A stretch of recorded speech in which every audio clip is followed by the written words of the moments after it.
tragedy of Latin America has been that the media have been highly monopolized and extremely right-wing, one of the most extreme in the world.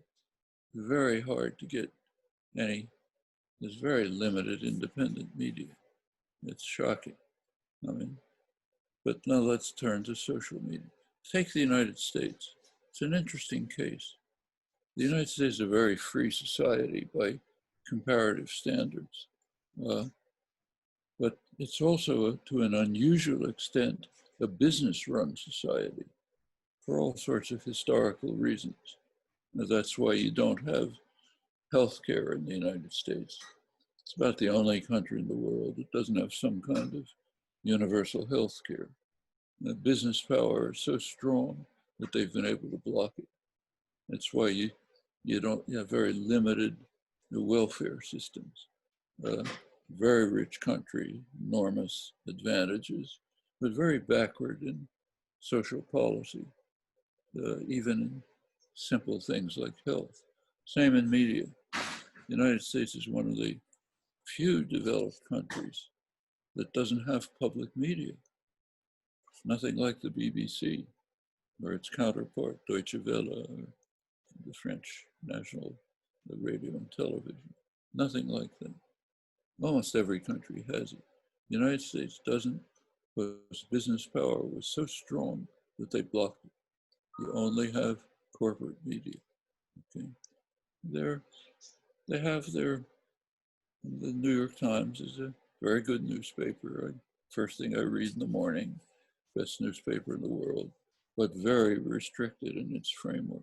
It's a business-run, corporate-run newspaper oriented towards the needs of capitalist class advertisers and so on.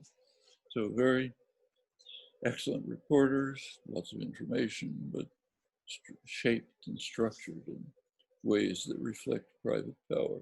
There's no independent, there are independent voices, but very marginal. They can't make it into the top mainstream. They don't have the capital, they don't have the advertisers. Now, what about social media?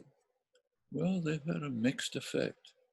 For one thing, remember that social media do not provide the information about the world. Social media don't have bureaus in other countries, don't have reporters on the ground in other countries. People who get their news from Facebook, as many young people do, unfortunately, are getting news filtered by Facebook from the mainstream media. Facebook doesn't have reporters around the world, even at home. Social media have been very effective in the development of the social movements we were talking about before. So the organization for, say, Black Lives Matter is through social media, even through Twitter. That's the way organization takes place. It's the way ideas are spread that are outside the framework of the established institutions and so on. All of that's very positive. There's a negative side.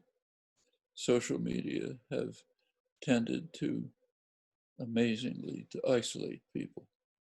Instead of talking to other people, you're glued to the instrument in your hand.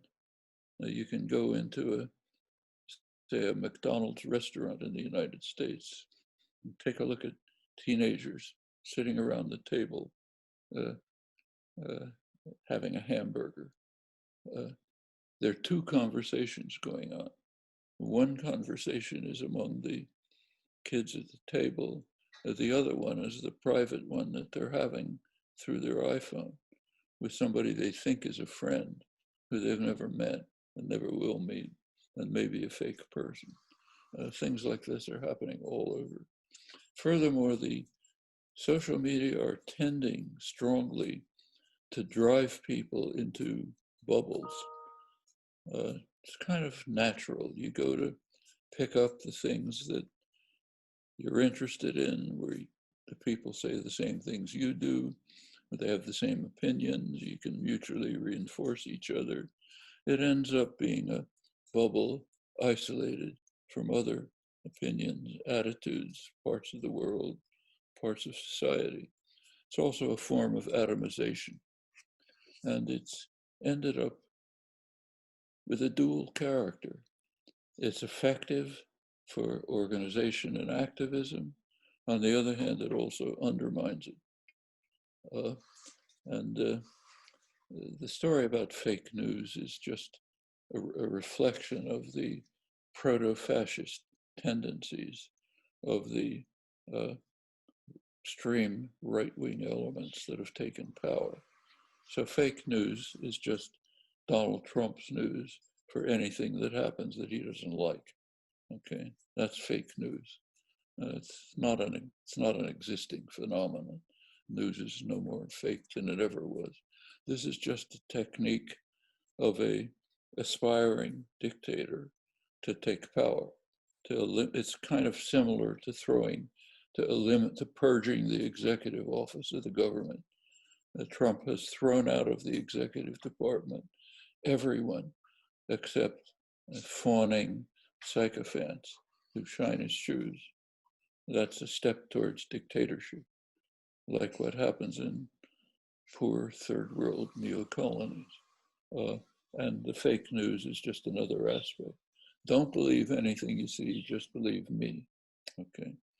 Straight out of the history of Mussolini and Hitler, or counterparts in Latin America that you know about.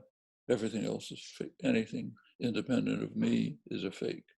But there's that part we don't have to succumb to.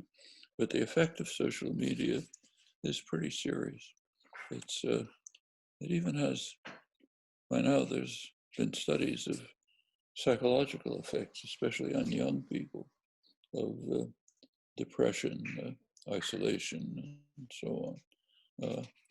These are tools that can be used for the great advantage of people and society, but they can also be used in ways which are very harmful. And that's a real choice.